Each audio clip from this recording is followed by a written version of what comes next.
In 1949, a 14-year-old boy known only as Roland Doe began hearing scratching inside his walls. It started after the death of his aunt, who had introduced him to a Ouija board. At first, his family thought it was grief or imagination. Then the sounds grew louder. Objects moved by themselves, furniture slid across the room, and every night the boy's name appeared scratched into the walls by something unseen. Doctors found no illness. Priests were called. They witnessed words appearing on his skin, carved in perfect lines that bled but never scarred. At night, his mattress shook violently. His voice changed, low and deep, speaking in languages no one had taught him. One witness said it sounded like two voices overlapping, one human, one not. The church approved an exorcism in St. Louis. The priests kept journals.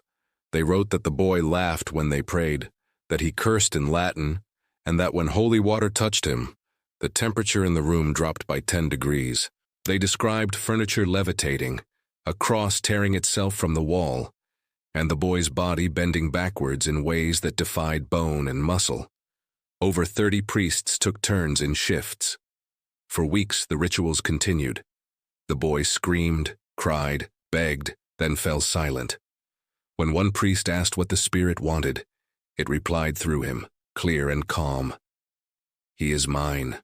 On the final night, after hours of prayer, Roland convulsed and suddenly shouted a name none of them recognized, then went completely still. The room fell silent. The smell of iron and smoke filled the air. The priests wrote that they heard a sound like wings beating, fading into nothing. Roland opened his eyes the next morning. He didn't remember the weeks before. His wounds were gone. The voices stopped. He grew up, changed his name, and lived a quiet life.